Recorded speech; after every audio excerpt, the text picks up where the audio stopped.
What happens when a martial arts legend sits down with one of television's most controversial hosts and things spiral completely out of control? You're about to witness one of the most explosive confrontations in daytime television history. Before we dive into this incredible story, make sure to hit that subscribe button and drop a comment below telling me what you think really happened here. The studio lights were blazing as Chuck Norris settled into the guest chair on The View, his trademark calm demeanor intact despite the circus atmosphere surrounding him. He'd agreed to this appearance to promote his new fitness program for seniors, but Joy Behar had other plans entirely. "So Chuck," Joy began with that familiar smirk, "you're here talking about fitness for older folks, but let's be honest, aren't you just capitalizing on all those internet memes about you? I mean, come on, Chuck Norris doesn't do push-ups, the earth goes down, that kind of silly stuff." Chuck's eyes narrowed slightly, but his voice remained steady.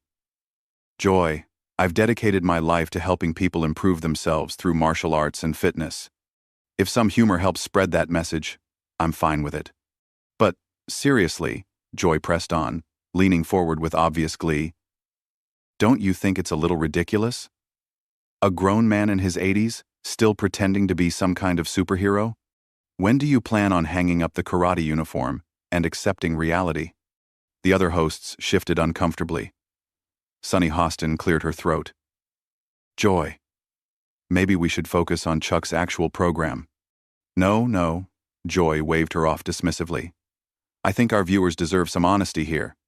Chuck, you've made a career out of playing tough guys in movies that, let's face it, weren't exactly Oscar material. Walker, Texas Ranger was more of a punchline than a serious drama. Don't you think you're a little old to still be living in this fantasy world?" Chuck's jaw tightened, but he kept his composure. "Joy, I've spent over 5 decades teaching martial arts, helping kids build confidence, working with law enforcement, and serving my community. That's not fantasy. That's reality." "Oh, please," Joy scoffed, rolling her eyes dramatically. "You punch some boards and kick some stuntmen. Meanwhile, the rest of us live in the real world where actions have consequences and people can't just roundhouse kick their way out of every problem." Whoopi Goldberg tried to intervene. "Joy, I think Chuck has done a lot of good work with his programs." "Whoopi, stay out of this," Joy snapped. "I'm trying to have an honest conversation here. Chuck, tell me, when was the last time you actually helped solve a real problem? Not some stage demonstration or photo op, but actually made a difference in someone's life?" Chuck's voice dropped an octave. "Last month, I worked with a young veteran suffering from PTSD. Through martial arts training, he found the discipline and confidence to overcome his struggles and get his life back on track. 3 weeks ago, I helped a single mother in Texas learn self-defense after she was attacked in a parking lot. Yesterday, I spent 4 hours teaching kids in an inner-city program how to focus their energy in positive ways instead of turning to the streets." Joy waved her hand dismissively. "Oh, spare me the saint routine. You're telling me that teaching someone to throw a punch is going to solve PTSD? That's insulting to real therapists and medical professionals who actually understand mental health." "I never said martial arts was a cure-all," Chuck replied, his patience visibly wearing thin. "But discipline, physical fitness, and mental focus absolutely help people overcome challenges. Maybe if you spent less time tearing people down and more time building them up, you'd understand that." Joy's eyes flashed with anger. "Excuse me? I've been fighting for progressive causes and speaking truth to power for decades while you were playing dress-up in Hollywood. Don't lecture me about building people up when your entire career is based on glorifying violence. My career is based on self-discipline, respect, and protecting others." Chuck shot back. "Something you might want to consider before you attack someone you've never taken the time to actually understand." "Oh, I understand perfectly," Joy sneered. "You're a relic from a bygone era who can't accept that the world has moved past the need for your particular brand of toxic masculinity. We don't need more violence. We need more compassion and understanding." Chuck leaned forward slightly. "Joy, I agree we need more compassion and understanding. But we also need people willing to stand up for what's right and protect those who can't protect themselves. That's not toxic masculinity, that's basic human decency." "Basic human decency?" Joy laughed mockingly. "Like the decency you showed in all those movies where you solved every problem with your fists? What kind of message does that send to young people? That violence is always the answer? The message I've always sent, Chuck said firmly, is that you should exhaust every peaceful option first. But when someone threatens innocent people, you have an obligation to act. Sometimes that requires physical intervention. Joy shook her head condescendingly. That's exactly the kind of outdated thinking that's destroying this country. We have police and courts and legal systems to handle problems. We don't need vigilantes running around playing hero. Chuck's voice grew colder. And what happens when those systems fail? What happens when the police can't get there in time? What happens when the courts let dangerous people walk free? Do we just tell victims to accept their fate? We work to fix those systems instead of encouraging people to take the law into their own hands. Joy fired back. But I guess that's too complicated for someone whose solution to everything is a roundhouse kick. The studio audience was growing restless as Chuck's eyes hardened. Joy, with all due respect, you're sitting in an ivory tower judging people you've never met who face real dangers every day. It's easy to preach about peaceful solutions when you have security guards and live in a gated community. Joy's face flushed red.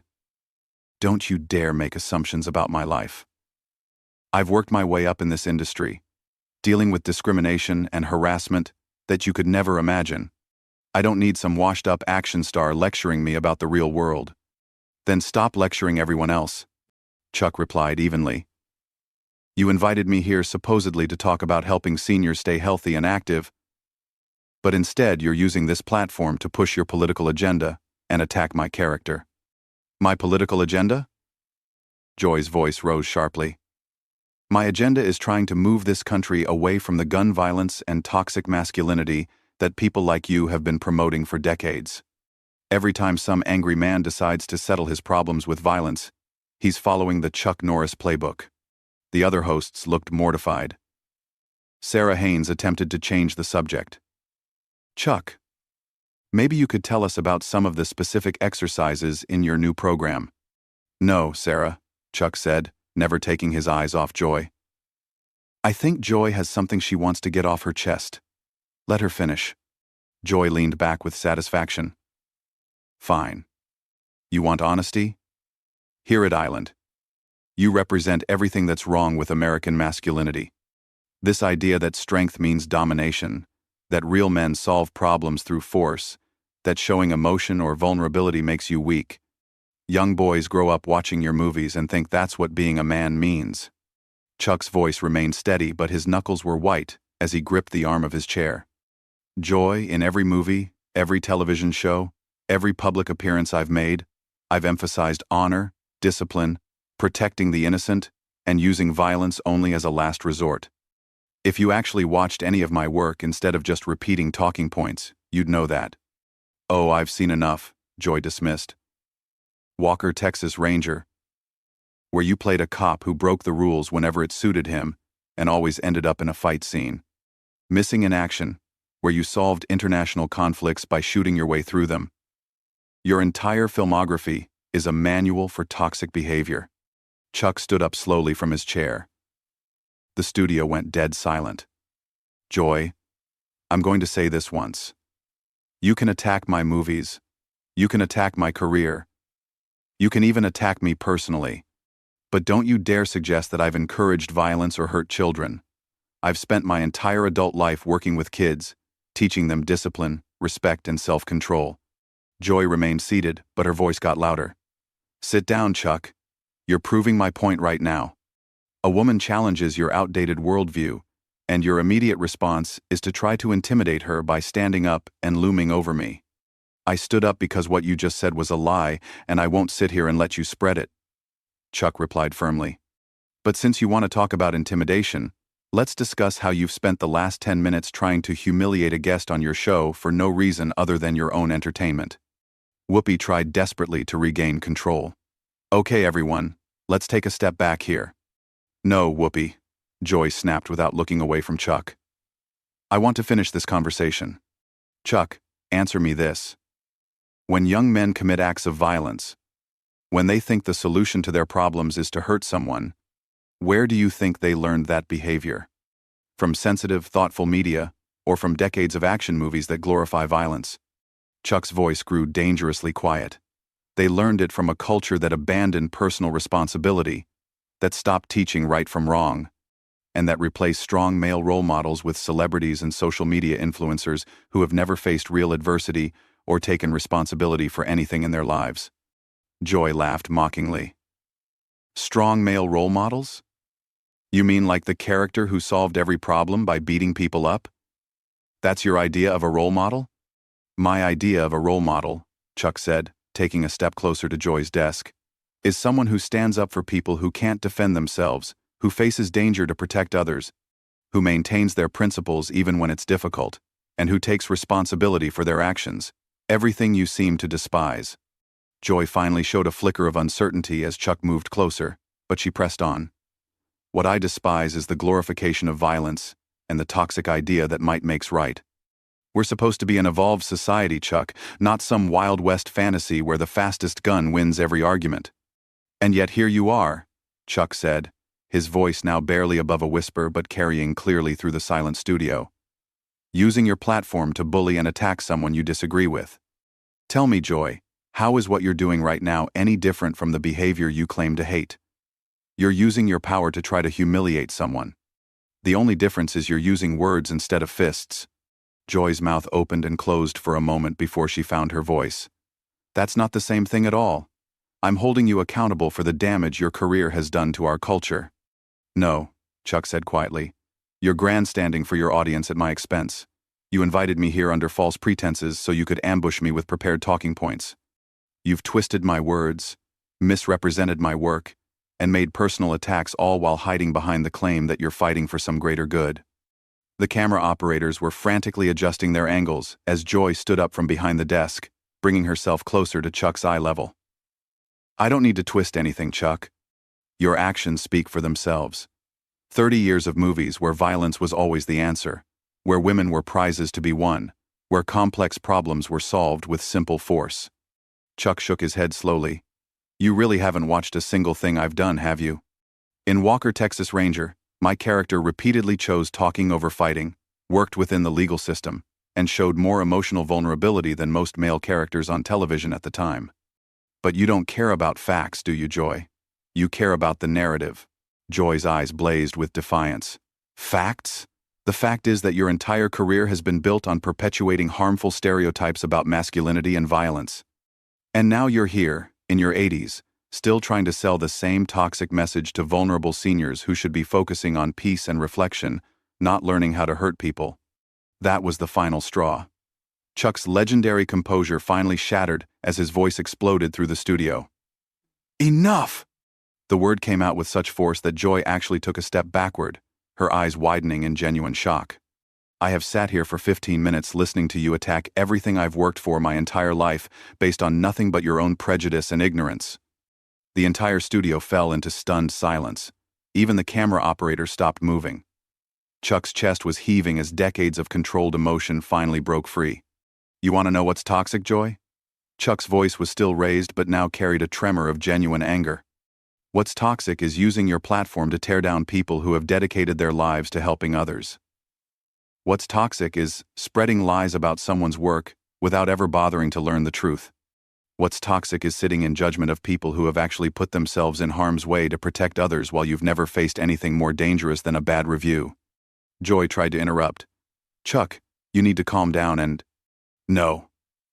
Chuck's voice boomed again, causing Joy to flinch.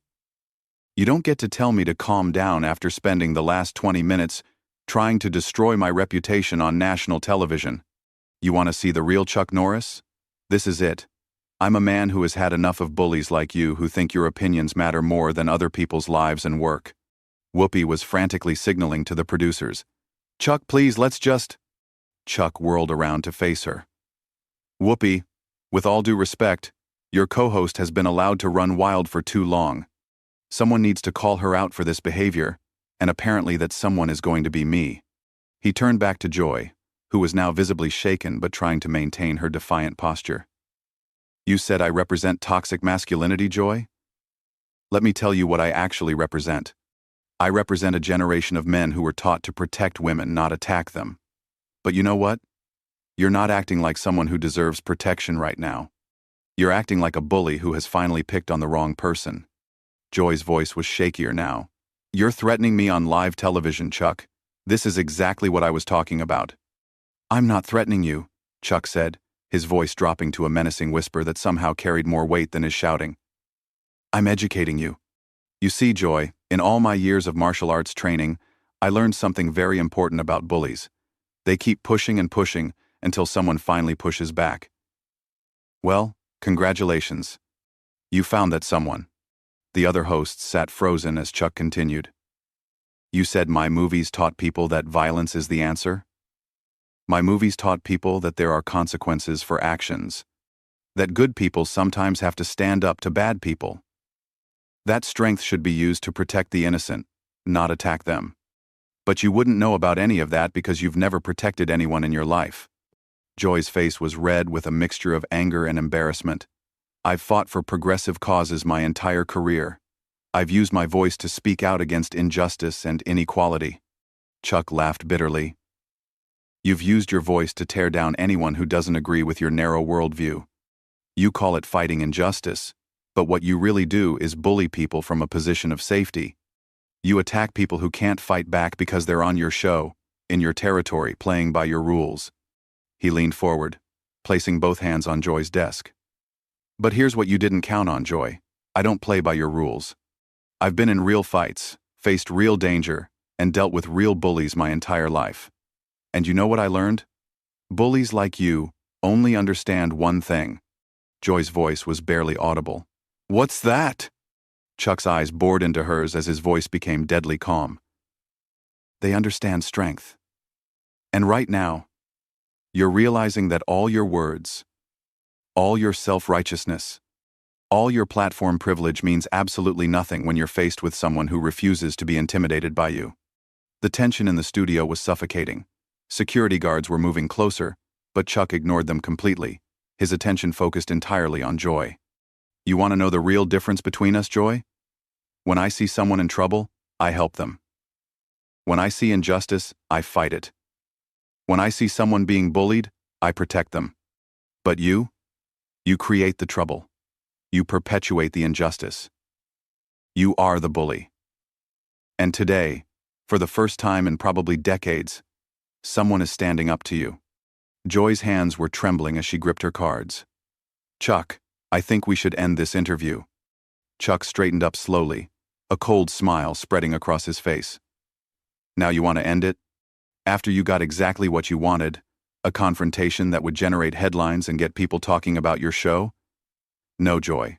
We're going to finish this conversation on my terms for once.